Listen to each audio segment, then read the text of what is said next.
Finally, a test. Aries, that is your brain talking to your heart saying, we can't go any further. We're still in test phase. I don't know if I could trust my heart. Well, the universe is saying you need to shut that down and let's move on and launch this rocket, okay? Because you're really ready to soar. I could even see past reflections of your heart kind of being ignited. And if it's being ignited not in a positive way, shut that down as well. Because there's so much love on order, it's just crazy. You can see all the cups everywhere, and along with that is the wand. And the only really thing that we have is the bummer to this party is this. And that's sitting in the placement of that overall sense of it. And it means I can't make up my mind. I'm too much in my thoughts. And the heart has been pounding on your spirit for so long to say, let's go start new things. And God is going to get you there because you know the new turn on the wheel. That's the outcome.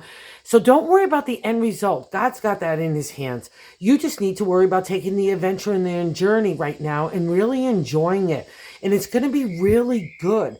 And I think also too, sometimes you put up a good facade to the outside world that you're not really involved or you're not really engaged sometimes with the heart, like it's all poo-pooey. No, because I think that that's baloney. I think you're all about the heart, and I think you have been for a really long time. And now it gets combined with your creative energy. So anywhere, like in career especially, or I'll say this, even in love, be creative, be exciting, be igniting to yourself, and that's going to catch flame everywhere else. And you just got so much love, like I said, and it's about new journeys, right in that peasant statement of the 6th card. And then in the hopes and fears, right there is the Queen of Cups. And that's you. So it doesn't matter our gender. It's about the way that we want to be ethereal and spiritual and unconditional. It's a really beautiful card. And in the bonus, like if you've been praying and hoping and wishing, which I think you have for a long time, about having the right soulmate, the right situation for love. And this also includes work, but I think I'm more talking to the heart, specifically in a partnership way, or the way you want to set up your family. Anything that regards to bringing people together that are like you in the area of respect that they have for themselves and that they give for you, because you've earned that. You've been working really hard on it. So manifest it, because this is the week to really kind of, like a good luck charm, put it out there. God just waiting for you to say, let me in. Okay. That's the general reading. Now let's get into why I said it.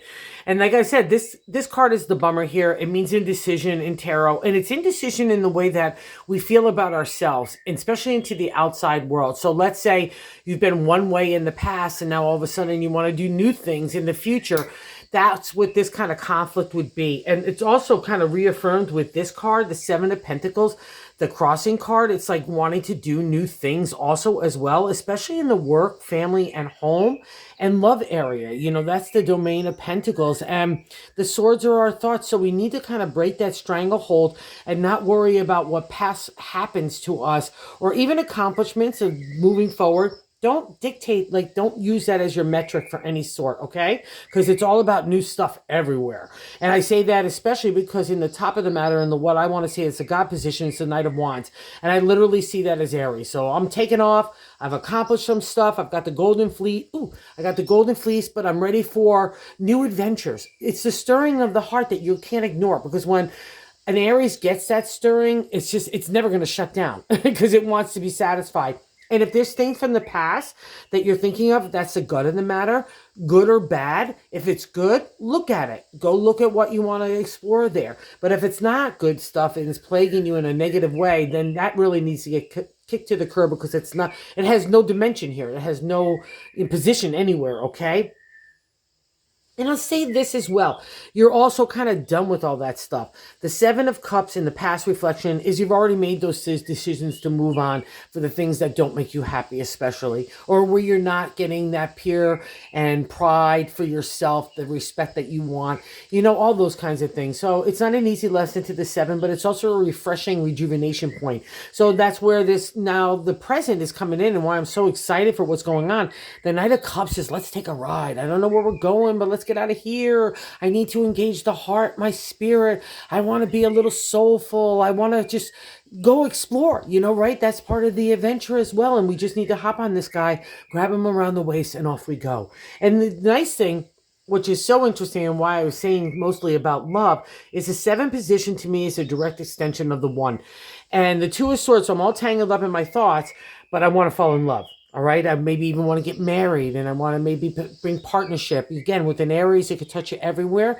But it's really, I think it's all about love, even though I think a lot of people see you as someone that's really dynamic. That's why I think sometimes it's a facade with all this boiling emotion underneath you, but you're keeping that strong stoic look to the outside world of the creative energy, and that's beautiful. So just use the creative energy for yourself to ignite that 7th card, kick this out to the way, and let's get kicking, all right? And the 9th, it's our hopes and fears. So that's you. So I want to be the queen. I want to be really loving and unconditional and just be really kind and sweet. You know, she's not taken advantage of. She doesn't give love power away. How do you do that? How do you give love? You just give love away. That's the queen.